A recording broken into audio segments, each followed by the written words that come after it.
All right, let's get started. We are recording this webinar. We are live on Facebook. Thank you everyone for joining. My name is Greta Zaro. I'm World Beyond War's organizing director. World Beyond War is a global grassroots network of volunteers, activists, and allied organizations advocating for the abolition of war and its replacement with what we call the alternative global security system, based on peace, nonviolence, and demilitarization. These webinars are available for free because of the generous support of our donors, and you can become a monthly sustainer if you go to WorldBeyondWar.org/donate. Today's webinar will feature 3 leading organizers talking about the strategies and tactics needed to run a successful divestment campaign. I also want to welcome Mark Elliott Stein, who is our tech guru helping me along with this webinar today. Welcome, Mark. So our 3 panelists are David Swanson. David is an author, activist, journalist, and radio host. He is a co-founder and executive director of World Beyond War and a campaign coordinator for rootsaction.org. David's books include War is a Lie and When the World Outlawed War. He blogs at davidswanson.org and warisacrime.org. He hosts Talk Nation Radio, and he was awarded the 2018 Peace Prize from the U.S. Peace Memorial Foundation. David is based in Charlottesville, Virginia, and he recently led a successful campaign to divest the city from fossil fuels and weapons. Welcome, David. Thanks, Greta. Our second panelist is Maya Ramwat. Maya is the Code Pink national organizer for the Divest from the War Machine campaign. She brings deep experience with progressive causes to her work. She's campaigned for climate justice, wildlife conservation, and public lands. Maya is based in Portland, Oregon. Welcome, Maya. Thanks, Greta. And our third panelist is Susie Snyder. Susie is the Nuclear Disarmament Program Manager for PAX in the Netherlands. Susie is the primary author and coordinator of the Don't Bank on the Bomb reports on nuclear weapon producers and the institutions that finance them. She is an international steering group member of the International Campaign to Abolish Nuclear Weapons and a 2016 Nuclear Free Future Award laureate. Susie served as a Secretary General of the Women's International League for Peace and Freedom. Welcome, Susie. Hi, everybody. Great, and welcome to all of our participants today. So like I said, you are all muted now, and we will have time for Q&A with the audience towards the end. So hold your questions for now. So let's get started. Grassroots-led war divestment campaigns are springing up all over the world, from students organizing to divest university endowments from weapons, to municipalities and states coming together to divest public pension funds from the war machine. Divestment is actively choosing to stop financing companies like weapons manufacturers, military contractors, and war profiteers. On this webinar, we will cover different divestment models, strategies, and tactics, and we'll learn lessons from the successful campaign to divest Charlottesville, Virginia from weapons and fossil fuels. All right, so Maya, you are the national organizer for Code Pink's Divest from the War Machine campaign, and divestment is on your mind every single day in your work. For our audience, can you quickly sum up what is divestment? For someone who is approaching this for the first time, how would you describe what war divestment is? Sure. I want to start first with a little terminology that we'll be using today, just so we're all on the same page. So when we say companies, what we're talking about are weapons producers. These are companies like Boeing, Raytheon, and General Dynamics. When we say financial institutions, we're talking about those that invest in those companies. And when we talk about other investors, we're talking about individuals or social organizations like university endowments or churches. So when we talk about weapons divestment, we're talking about trying to remove as much money as we can from those companies through the institutions that we interact with on a daily basis. When we look closely, weapons made by private corporations are only as strong as the investments supporting them. So if we begin to look at where those investments are coming from, we can begin to undermine that support.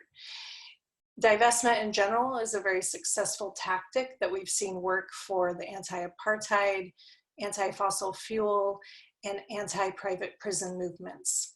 So we think that we can harness this super useful tactic and make it work for us to undermine the war machine. So once we begin looking, we see these investments kind of everywhere. We see them in our public employee pension funds. We see them in our in the investments our cities and municipalities make. We see them in our religious institutions and in our university endowments. And we see them in financial institutions like big banks and groups like BlackRock, which is the world's largest asset manager and the biggest investor in weapons companies. And we also see them in individual retirement funds. And we also like to include the campaign contributions that our public officials get from weapons companies in our divestment thinking, because we see a direct correlation between those campaign dollars and the way that our elected officials vote.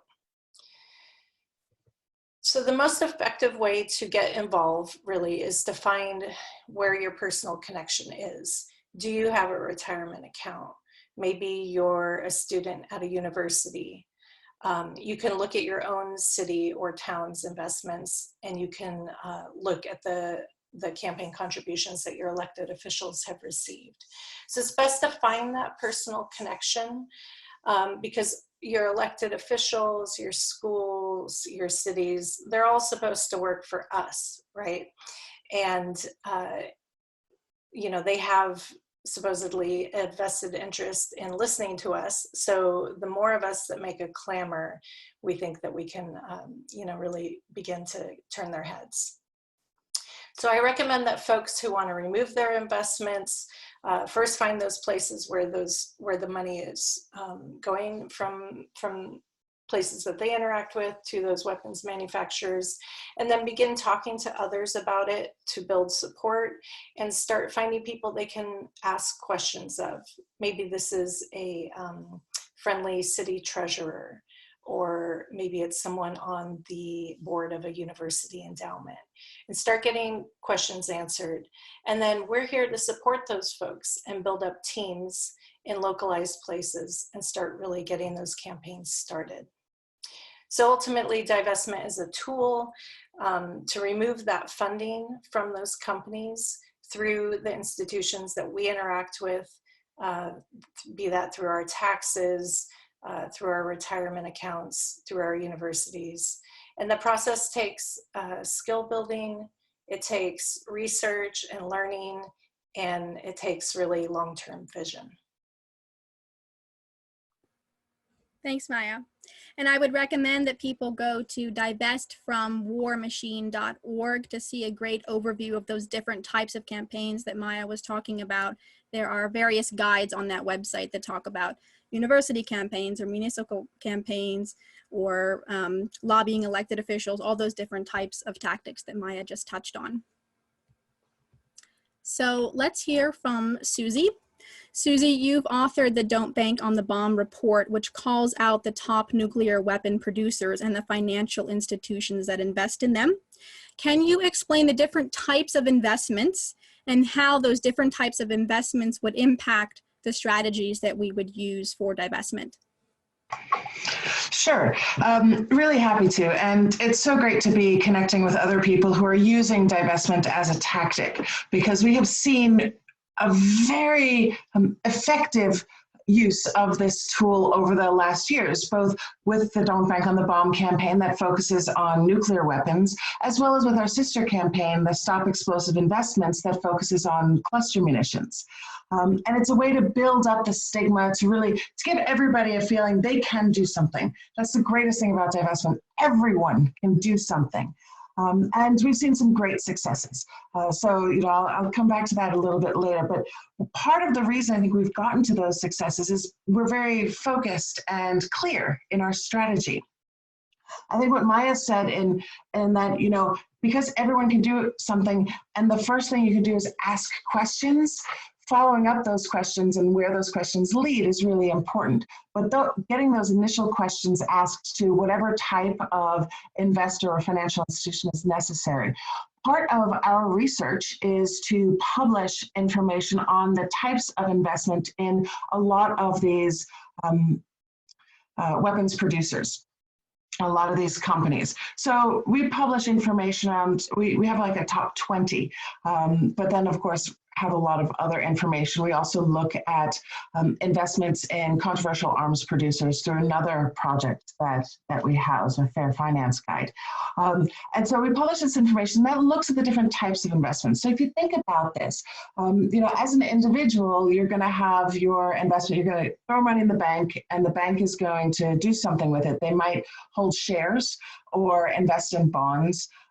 Banks and institutional investors often come together in consortia and offer loans. And this is a big thing we see, especially with companies like Boeing, Raytheon, General Dynamics, Northrop Grumman. They can't do the work that they want to do. They can't do the research and development on new weapons. They can't get the successful contract bids from, you know, Department of Defense without having some long-term loans. And so a lot of financial institutions make these loans available, and they do it as groups, you know, anywhere from 20 to 60 institutions, and they do them for quite a long period of time. You know, anywhere from 3 years, some loans go 3 years, but we often see loans for 10, 15, 20, 40 years. Making these long-term investments in weapon producers. And there's another thing some financial institutions will do, and only the bigger banks, like the big kind of mega banks. And those are they'll do the corporate banking, the issuances. Now, what we found is with investors, like investors for like pension funds or investors like endowments, church endowments, and so on, they are generally connected to shares and occasionally bonds. And shares are great. Shares give you a couple of avenues for action. So shares let you have access to shareholder meetings, which I think, you know, many of us have seen as in the past as excellent ways to raise critical issues and why are weapons being sold to support wars that are going on around the world. Shares also are quickly sold. And so an institution or, you know, a financial institution, a bank, your pension fund can get out of the war machine, literally, very quickly. And some of these institutions only have shares, and those are the ones that we often target so that we get those fast wins and build the momentum. And that momentum helps because then it builds and builds and builds and puts pressure on the bigger institutions that do the loans or the corporate banking. I think it's really important to take a look at this when you're figuring out what kind of you know, engagement do you want to have, what kind of pressure do you want to put, when can you expect a win? And this is, you know, this is something we've seen when we've worked with cities, because we worked with a number of cities now as well. And I know Dave's going to talk about this a bit, but cities have often have a lot of bonds because for their pension, they're looking for a little bit long-term, a little bit steady return. And so they can be a little bit more hesitant. But often they also have shares, and shares can go fast. So I'd say, you know, if you're looking at targeting financial institutions in particular, getting at those that only have shares can flip the script. And I didn't talk about mutual funds or indices because I don't want to go too far down the financial pathway, if you will. But I can always get back to that in the Q&A. Okay, great. Thank you, Susie, for that overview. And so now we will hear from David, who successfully led a divestment campaign in Charlottesville to divest the city from weapons and fossil fuels. And I was quite impressed personally with the timeline of this campaign, which seemed relatively short. So I would love to hear more about that timeline and what tactics you used and how you achieved this success.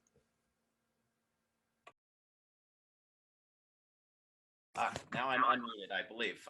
Thank you, Yes. Greta, and terrific job by Maya and Susie. Good to see you guys. Yeah, I did lead this, but we had a big coalition. We got lots of groups to sign on, lots of prominent individuals to sign on, lots of shoe-in candidates for future seats on city council to sign on, so that the message was very clear. If the current city council doesn't do this, we're doing it next year. I can sort of run through some of the lessons, I think, from Charlottesville, but I think they all have to be applied with variations based on the city. For one thing, there was no opposition, no organized opposition. There's reluctance, there's disinterest, but there's no mass movement against divestment from weapons or fossil fuels, at least not in Charlottesville. So that helped. The key in Charlottesville to all of the many things that we've pushed through our city council over the years are the public meetings. Our city council has 2 public meetings a month. You can sign up, there's sort of a lottery, and then part of it's based on who shows up the earliest, and there's a whole routine, but you can get a bunch. If you're good, you can get nearly all of the dozen or so speaking slots, 3 minutes each, that they dole out to the public at the start of each meeting. And if you've got 10 of those 15 or so slots, and you're all in coordination, and you're presenting your campaign message, and your last speaker asks the room to stand up if you agree, and the whole room stands up. This is the routine that we've sort of got down, and then you get it on the agenda for the next meeting, and then you show up en masse again and you get it passed. Now, this was actually slower than that. They didn't put it on the agenda for the next meeting. They pushed it off for like 2 months. So you thought it was fast, I thought it was slow. But if you go to divestcville.org, you can look at the videos of us standing there talking to the city council and what we said with our 3 minutes, and you can look at what's there about our campaign. One thing we did was tie weapons to fossil fuels. Fossil fuels are recognizably evil. There is a general consensus that it's important to recognize investing in fossil fuels as evil. Weapons are good, glorious 4th of July, blow up the evil dictator, patriotic horseshit. So you attach the more difficult thing to the easier thing. And so I drafted a resolution for the city council that put them both in there and interlocked them and made the connections between the two, and fended off. If you watch the videos, you'll see me fending off an effort by one city council member to split the two. And the reason he wanted to do that, although he didn't say so until months later, was that he wanted to vote against the weapons part. The other thing we did was, and this takes time, but have relationships with the current city council members, have had their back in the past, have supported them, they supported us. There's 1 or 2 of them that, we could sort of almost rely on. The other thing we had going for us was the turmoil and the uproar in Charlottesville of the past couple years since the fascist rally in town. And I say that we had that going for us, both in the sense that it's totally democratized our city council meetings, where the public feels free to shout out and stand up and curse and practically throw stuff. And the city council members are very hesitant to resist any public demand.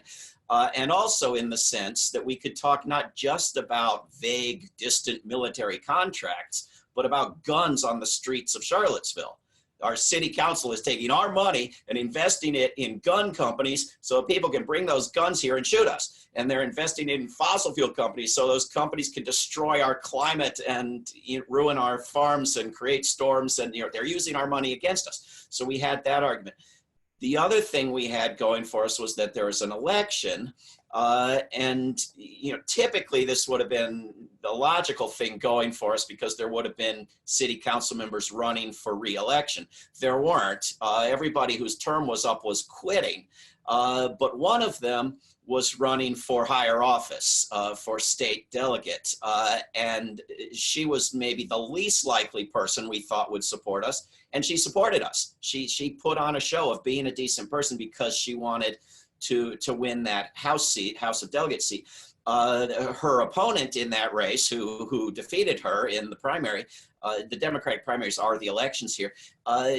She supported our campaign as well and spoke at our rally, and a couple of city council members to-be spoke at our rally. So we had a rally, we had a petition, we presented the petition, we worked the media, we did, you know, TV and letters to the editor and articles in the newspaper. We did paid advertising as well. We bought ads on the radio and in the papers.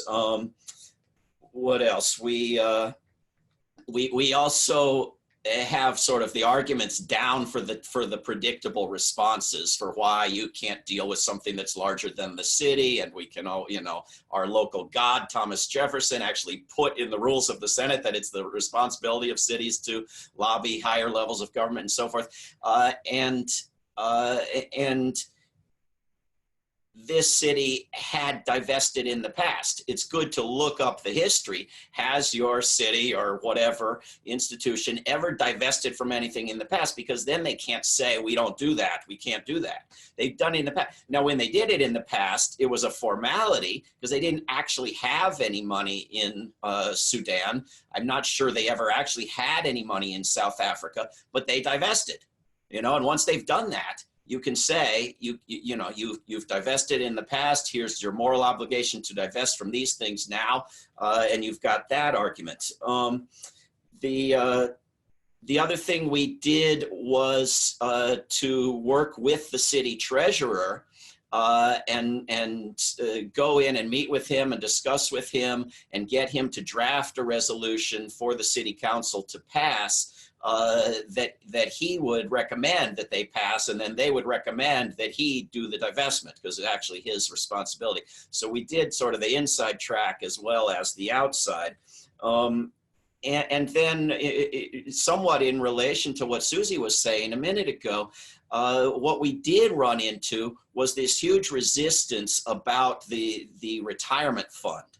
So we discovered that our city had two big pots of money, one called the operating budget and one called the retirement fund. And the retirement fund, I don't know if it's investments that take longer to get out of, but it certainly had more people you had to get approval from and more boards and more complications. And so they sort of, the city council and the treasurer thought that it was super complicated to divest from the retirement fund. It would take months to figure out. They were in the process of hiring a new person. They wouldn't want to do anything until they hired them and so forth.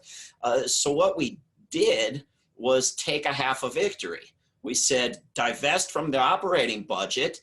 It's simple, it's clean, do it immediately, and make a public commitment that in the fall, when you've got all your stuff sorted out, you're going to divest the retirement fund as well. So we got the headline, but we only got the half a victory and a commitment to the other half. And then last point I'll make, we hit them with both arguments that I see as likely to come up here. The moral argument that you actually have a responsibility not to harm the future possibility of life in your city, and the money argument. You can divest and not lose any of your stinking short-term profits that you care so much about. I think we had to make both of those arguments, and they were persuaded on both, even though obviously either one ought to have been sufficient. Great, thank you, David, and congratulations again. So a follow-up question to that is for Susie. Susie, you mentioned that you've worked with cities in the past. So can you talk a little bit about some of the municipal campaigns that you've worked on and how those might have differed from the Charlottesville campaign? Yeah, absolutely. Well, part of it is that I live in the Netherlands, right? And so I've kind of been working on some things from very far away, which is always interesting. And it's a different type of engagement. It's connecting with those who are living locally, of course, because it's always a local issue, and working with the city is always that. But we had a most recent victory in the city of Santa Barbara, California, that adopted a sort of a broad sweeping resolution that not only supported the UN Treaty on the prohibition of nuclear weapons, which makes nuclear weapons illegal, but also in that directs the city to examine its funds to make sure that there is no association or exposure within the city funds to companies associated with the production of nuclear weapons. We're currently doing some work. I'm originally from New York, and I noticed that Alice is on from New York City, so hi Alice, and have been doing some work for over a year now and with colleagues in New York that has a package of bills in front of the New York City Council. It's Resolution 976 and INT number 1621. And what these do, this package, is it re-emphasizes the existence of New York City as a nuclear weapon-free zone. As David mentioned, going back to the history of what the city has done and has said in the past is really important. You've got to be rooted where you are, always. And it also looks at ways to ensure that the city's pension funds, so the city of New York has connected to the 4th largest pension fund in the United States. It's a lot of money. It's about, if I recall correctly, it's over $2 billion in assets right now, spread through 5 funds. And what this does is it directs the city pension funds to work out of the nuclear weapon producing companies. Now, I think this is important to remember that, of course, with our campaign, we tend to be very focused on nuclear weapon producers. These companies, Boeing, Raytheon, General Dynamics, Northrop Grumman, are the same companies that are generally the biggest weapons producers. So there's so much overlap. I just have the habit of talking about nuclear weapon producers as opposed to the broader war producers. What we found is that these companies make such a tiny percentage of the overall public equity that's held by diversified portfolios. So any good pension fund, make sure it has lots of different things in its portfolio, right? So you have public equity, you have private equity, you have real estate holdings, you have international investments. There's a whole range of things, and these companies that we look at, they're just a tiny percentage of the overall equity. So when a pension fund, when an asset manager comes back and says, well, our primary responsibility is to make money. Our primary responsibility is to guarantee that, for example, New York City firefighters, when they retire, they have an income.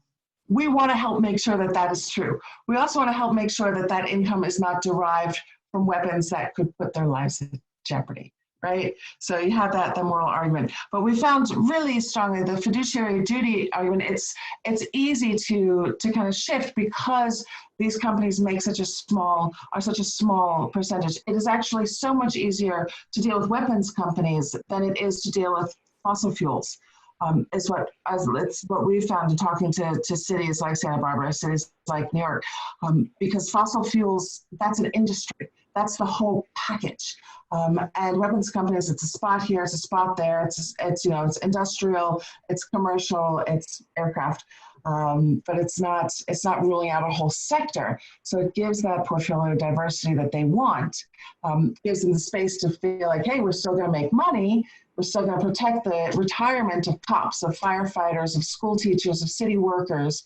And at the same time, we're going to make sure that retirement is one that is healthy and safe and not, worn by war. And David mentioned that the city of Charlottesville had 2 pots of money, right? The operating budget and the retirement fund. Is that common in your work with other cities, Susie, that they have these 2 separate funds, or what is the typical layout that you're seeing? Yeah, it's different. So the first city that we successfully got resolution passed was Cambridge, Massachusetts. And in Cambridge, there's the mayor. We worked very closely with the mayor who wanted to see this happen. The city's finances are structured differently. The city has control over its own operating budget. The city has influence, but not control over retirement funds. The retirement funds are ultimately controlled by state-appointed officials. So there's now a package of bills in the Massachusetts legislature to deal with a whole range of issues, including divesting all pensions throughout the state of Massachusetts from the companies that we're talking about here. And so, it depends. It really depends. Different cities have different setups. And unfortunately, there is no one size fits all. When we did this work with Tacoma Park, Maryland, in Tacoma Park, we found out in Tacoma Park that what they've got going on is because they have an existing oversight committee, a citizens committee that's very active with the city council already. This was a relatively easy add to what was already within their purview. So they're kind of just checking, and they're just doing something that seems like a natural fit. And so that's been, again, it's different. And for me, all of the work I've done is always, go figure out the lay of the land. Figure out what you want and who can give it to you, and then go to them.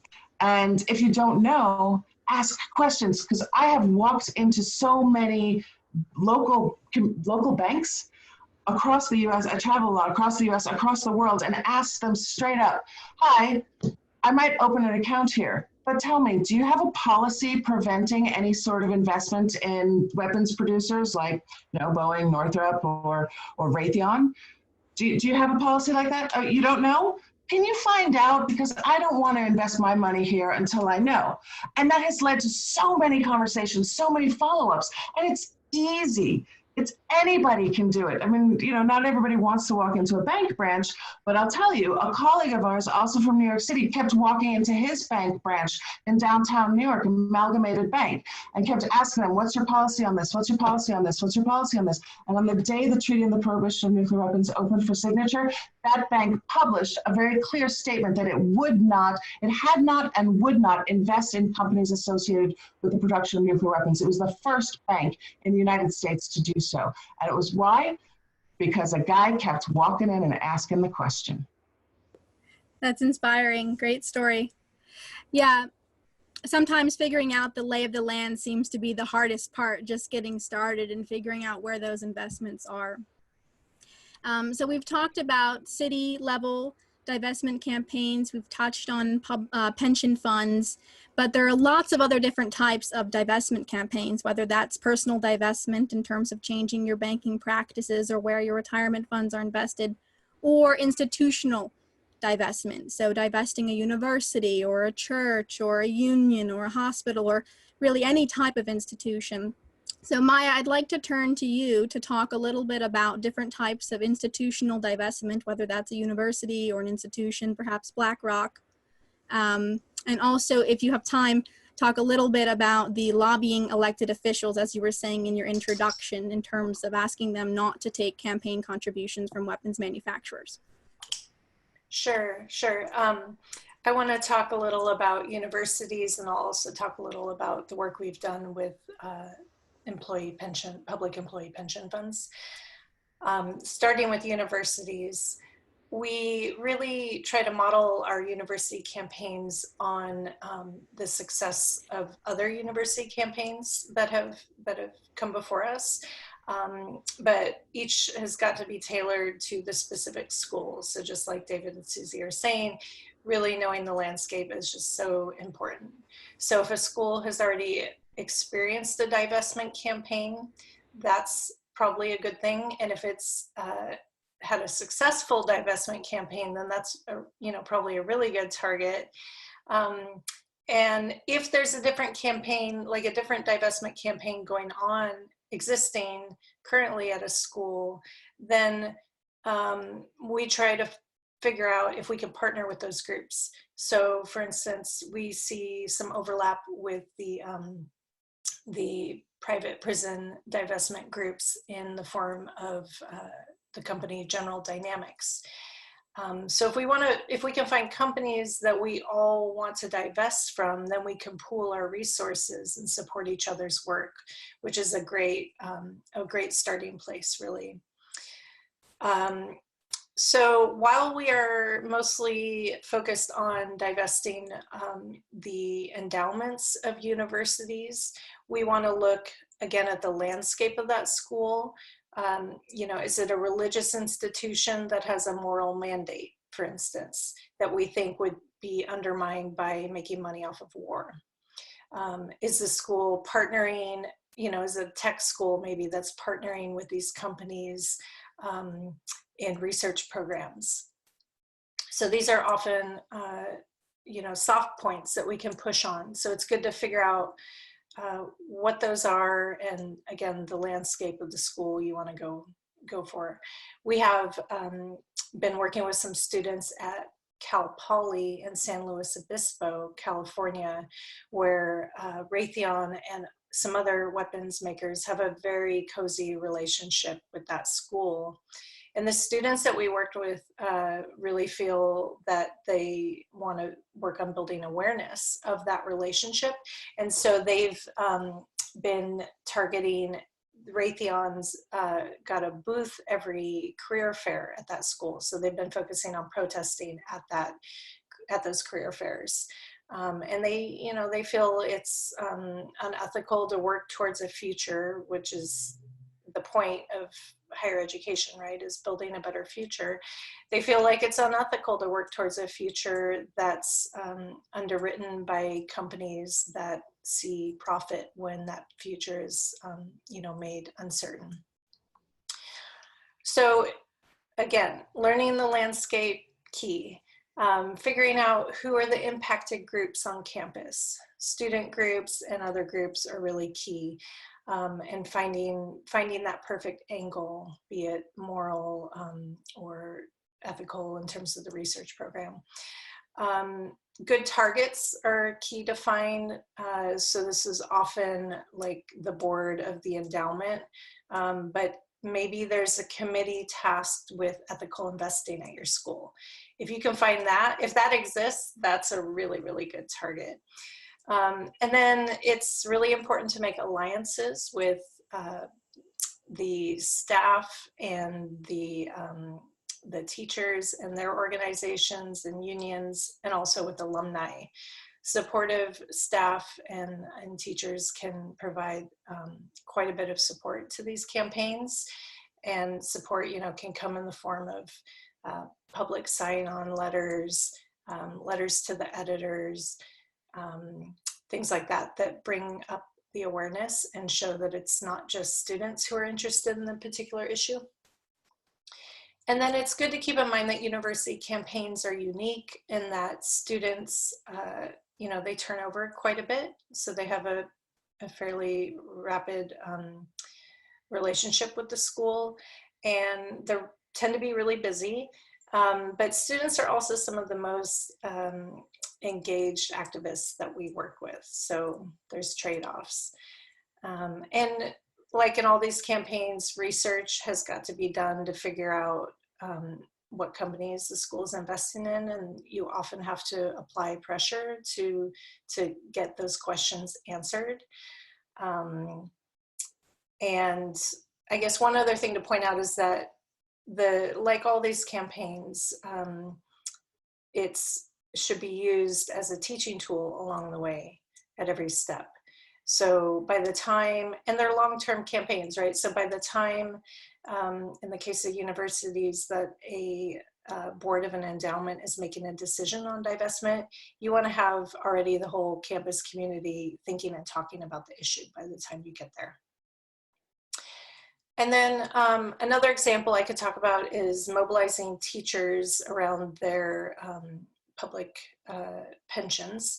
So at Code Pink, we're working with California's public teachers retirement system to divest specifically from General Dynamics in that case.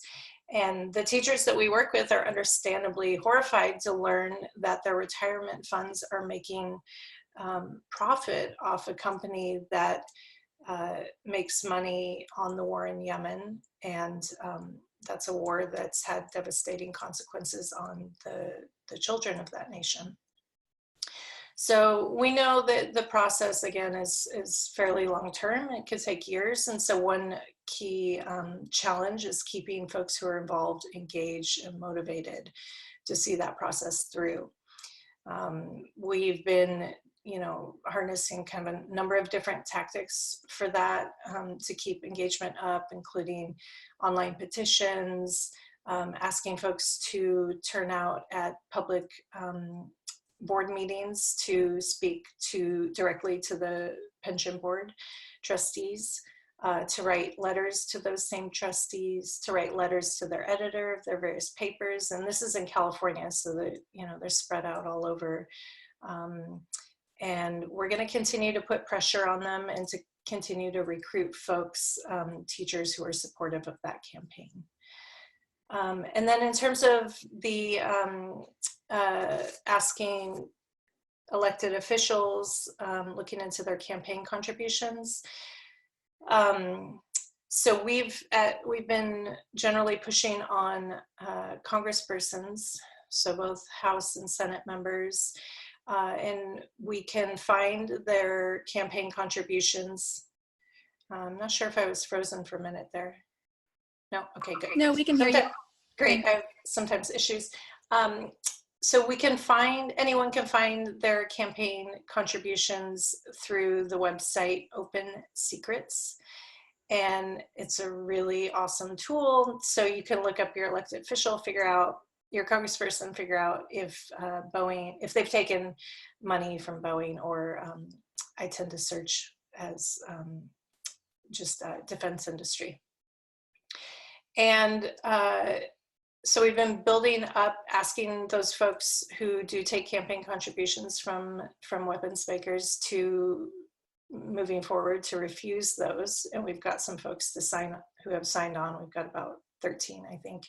And then we've also started to work on the 2020 candidates. And we've got one for sure and a second one waiting in the wings there.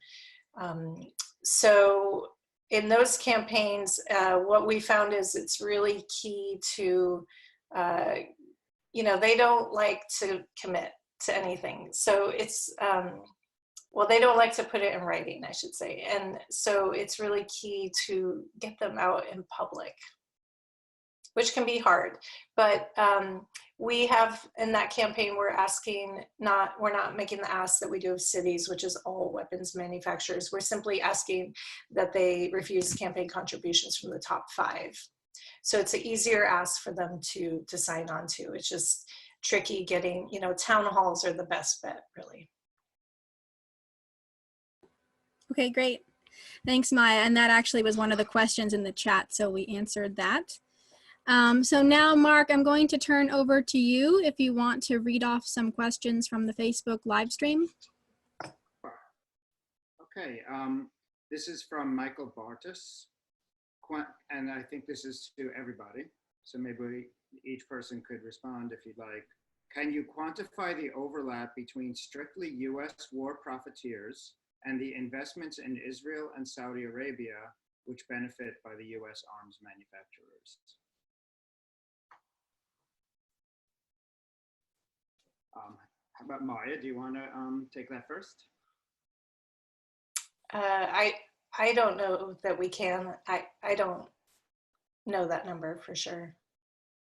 Okay. Or Well, maybe as a general question or general topic, David, were you going to say something?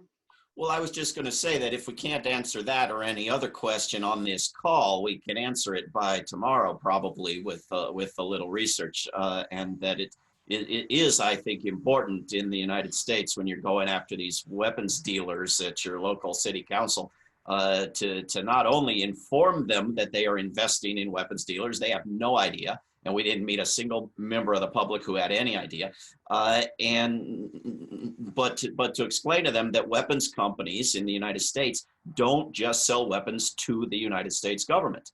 I don't know how people manage to believe that, but they do. And that makes weapons companies nationalistic and patriotic. So explain to them that these weapons are sold to Israel and 150 other countries and dictatorships and democracies around the world and countries that are fighting each other. They're sold to both sides. It's important to go through that educational process. I'm sorry, was the question, I had a hard time hearing you, Mark. Was the question, how do you find out which companies are solely selling weapons in the United States versus selling weapons abroad? because if it's a US-based company, then any overseas weapons sales that they do have to, they can't happen without US congressional approval. Like you can't open an arms trade with somebody without going through a US legislative process. So there's a sign off for what types of deals and what types of sales can be made. And it's often straight up through administration, but the State Department publishes information about weapons, agreements around weapons production, weapons sales, as well as Department of Defense publishes information when weapons contractors are receiving, when part of the payment for weapons contracts come from overseas sources. That information is available. If that, again, I'm not 100% sure that was the question, but there is somewhat of a stream of information that you can find on this. It takes some digging, and we've recently found that Department of Defense is changing some of the historical information on the contracts website. But you can actually, there's actually information at least for contracts over the $7 million mark.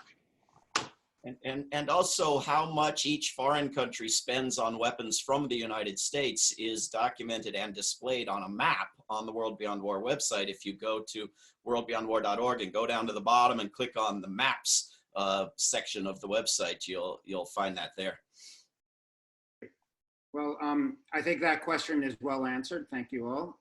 This is from Kalani James, and this is directed to Susie, but I think anybody can also jump in. Is it easier for co-op banks and credit unions to divest from weapons funding, or can for-profit banks find a way to remove themselves from the weapons trade? Well, the cooperative banks, we actually don't have very many cooperative banks in Europe. We have a bunch of ethical banks, which is nice. There's a cooperative bank in the UK, and they have effectively divested after doing a massive consultation with their clients on what they wanted to see investments and not. And across the US, we have yet to come across US credit unions that have investments in the companies that we're talking about. On our Don't Bank on the Bomb website, you can actually search for your financial institution if they're connected to any one of the companies that we've been talking about. So that information is available there. We don't find credit unions with investments of this type. And partly I think it's because they don't do the direct investment themselves. They go through indices or through existing funds. But it's also quite easy for the larger for-profit banks to get out of this. Again, it depends on the type of investment that they have. Those who have long-term loan contracts, it can take a while. And we've been in discussions, for example, with KBC, which is a bank that's headquartered in Belgium, but operates in 5 countries.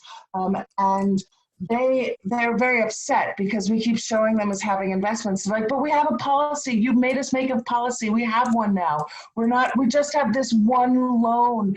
Please, can you put us, out of your blacklist, put us in the good guys list? And well, we can't until the loan expires. The loan only expired this past March.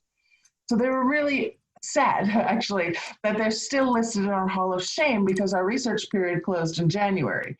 Luckily, they're so committed to not having any future engagement with the companies that are associated with the weapons production. They're certainly not going to engage in any new loans. And they're definitely not buying any shares. When they first showed up on our list, because of civil society pressure, because of campaigners in the streets demanding, you guys can't do this, you're our bank, this is our money, don't do this, they immediately sold their stocks. They made a huge drop in the overall amounts that they had invested in these companies. And so anybody can do it. Some might take a little bit longer than others. And can you provide people with the name of the website where they can look up their bank? You're muted. Yeah, sorry. Sorry, I was clicking too slow. Yeah, the website is don'tbankonthebomb.com. And I'll put it in the chat, and I'll also put a note on the Facebook page. Great, thanks. Okay, this question is from Al Midi, also coming from Facebook. are there any consumer, individual-focused divestment efforts through Facebook, Instagram, etc., encouraging Fidelity, Vanguard, etc., to divest? Does anybody know of anything like that?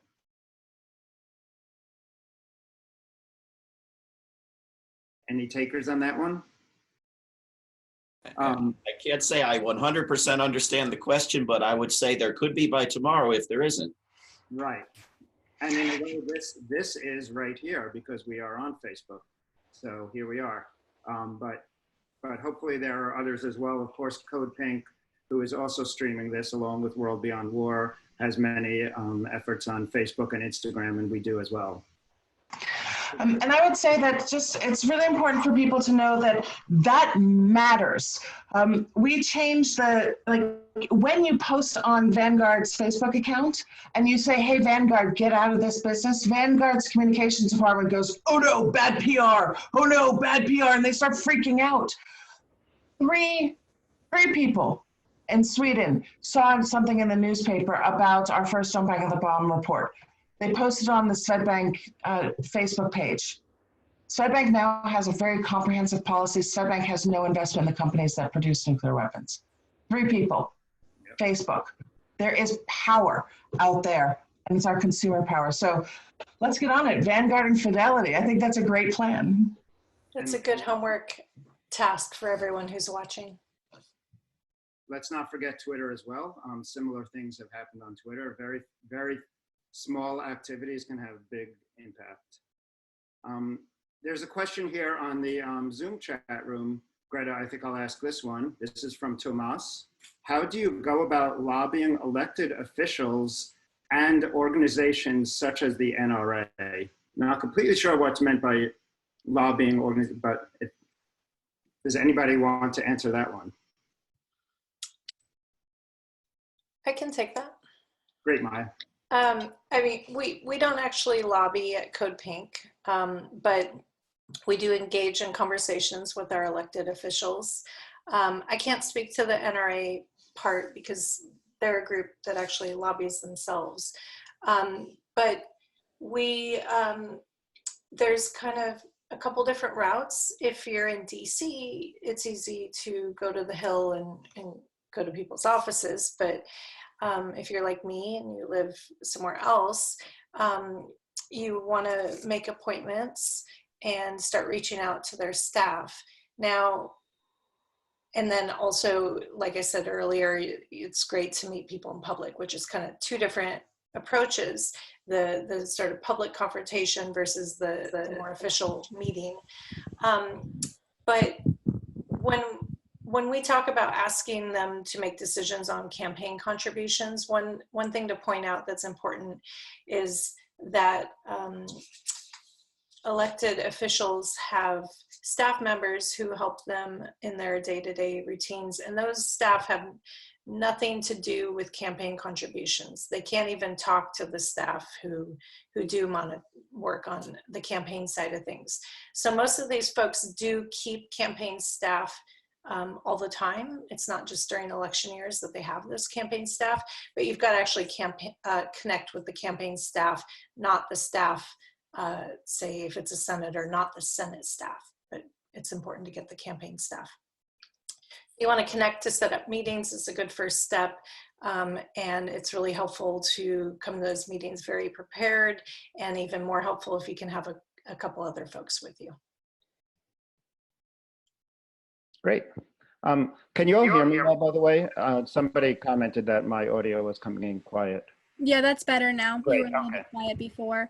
Great. Just want to say, if you're on the Zoom platform, you can type questions in the chat or in the Q&A box. We're looking at both of those spaces, so feel free to type in questions there. And otherwise, Mark, you can keep reading off questions from the Facebook live stream. Great. And also, several people have been posting useful links about how you can look up campaign contributions and other divestment information sources on both the Facebook thread and the Zoom thread. So good resources here. Okay, here's a question.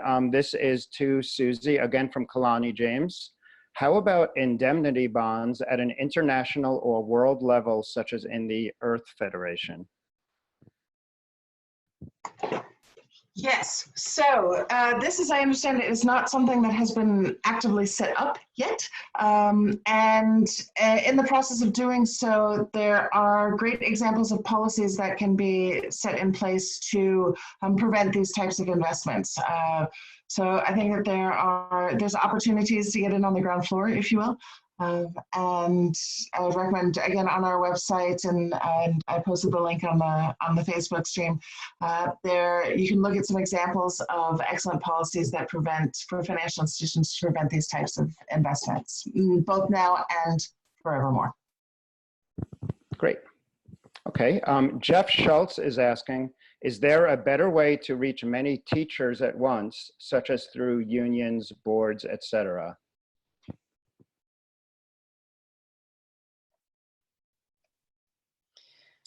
I'm sorry, can you repeat that?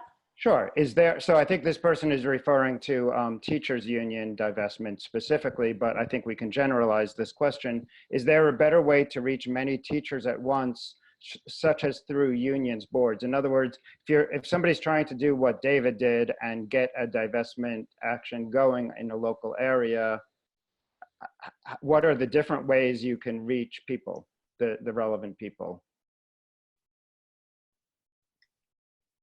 Well, I'm not clear what the person is asking, and we can certainly follow up by email and telephone, but clearly there are ways to reach constituencies through their organizations, through unions, through churches, through schools, through whatever, and depending on what your target is and who you're trying to get to do what, you may have to reach not just the city council, but various boards that oversee the retirement fund, and you may want to reach lots of retired people before you try to reach their boards. I think it's going to be different in every case. Research, find out, have a plan before you start, and consider doing both an outside and a more inside strategy. That, as with Maya's talking about going after elected officials, call them up and ask for a meeting, but also have a huge crowd of people getting media attention with your message at their public events or at your own public events. Make them want to listen to you. I think that advice applies regardless of what constituency you're trying to reach. Great. Also, as you were answering that, David, Jan Weinberg commented through professional education associations and suggested Open Secrets DC on Twitter at Open Secrets DC. So thanks, Jan. Yep. Well, we only have a couple of minutes left. Here's a very short question, sort of a rhetorical question from Michael Bartis. Are our leaders insane? Does anybody want to answer that one? And I think that's the last question we'll have time for. Well, they're not our leaders, but they are insane. I don't know. I live in a constitutional monarchy. Like, the king has a PhD in water management and occasionally flies airplanes to maintain his pilot's license. So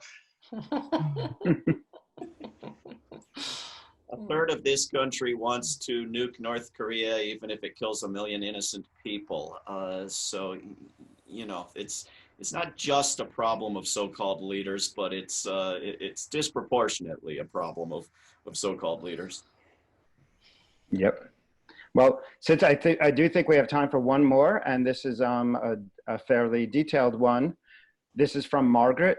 Can you spell out the fiduciary arguments, especially for the retirement funds, other than very small percentage holdings? That might be to you, Susie. Yeah, I'll jump on that one. So it's a great question. And at the end of the day, the primary fiduciary responsibility is to earn money. And to earn money on a long term, it's to ensure that investments have low risk, high reward. No investment has low risk, high reward. Like, that's the pipe dream. But you want to minimize the risk. And so one of the great things to talk about is the volatility within the market of the weapons producers. These are companies that are dependent on a few, only a few purchasers. They don't have a lot of commercial products. They tend to change whether they're making a profit or not, depending on who's in office and the kind of attitude they're inciting. So, you know, Trump threatens fire and fury to North Korea, and all of a sudden nuclear weapon producers' stock prices jump. He sits down in Hanoi with Chairman Kim, and they plummet. It's a high risk. And so I think that's another really important argument. Lastly, I think it's also good to know it's not hard to make the switch. And because this is the drive, new wealth right now, especially in the United States, new wealth wants environmental social governance funds. New wealth wants socially responsible investment. More than 25% of all wealth in the world is invested in socially responsible funds. And because of this drive, because this is where the market is going, Standard & Poor's, just in April, the Standard & Poor's with the Dow Index released a 500 ESG fund. It is so easy to switch out of you don't have to know anything. All you have to say is, I want to go to the S&P 500 ESG. Tell your asset manager, tell your bank, tell your investment dude, that's what you want. And all of a sudden you've eliminated controversial weapons producers. You've eliminated tobacco producers. You've eliminated a significant chunk of fossil fuel producers from your portfolio, because that is what consumers want. That is what new wealth wants. And that's really important. So the change is happening. We are part of a groundswell, and we're getting to a crescendo. And if we don't, ride the wave, it's going to come crashing down around us in a bad way. But I think that we're going to do really well in riding this wave, and that includes our financial managers riding this the right way for social responsible investment funds. I think we can do it. Great. I think we have time for one more. So this is from Michelle Risa. Is part of your strategy to convert resistors at these organizations to offer alternative investments that are a good return on investment and good for people and the planet? I think we would all say yes. Yes. And when we were trying to get our city council to go along with divestment, the guy who was trying to figure out some way to stop us without openly trying to stop us said, I don't really like divestment. I think we should proactively just invest in the best things. And we said, hell yes. You want to do more than we're asking for? You want to put our money exclusively into the very best things and clean energy? And so hell yes, go for it. And I think, putting that on the agenda at the very least makes divestment seem like the middle of the road, moderate action to take, because they could do better very easily. But I don't think the problem is ignorance about where to go. I think there is, everybody knows the good places they could put their money, and if they don't, Susie or Maya or somebody will tell them. It's getting them to act, to spurring them to get off their butts and do something that's needed. But I think we actually may, in the coming months in Charlottesville, be able to move them in that direction of beyond what we dreamed of to begin with. We'll see. Alrighty, well, that's a wrap. Thank you so much, David, Maya, Susie, and Mark, and all of the attendees for joining us on tonight's divestment webinar. Again, my name is Greta Zaro. I'm the organizing director of World Beyond War, and I encourage you to visit our website, WorldBeyondWar.org, to learn more about our work and get involved. Thank you again, and have a good day.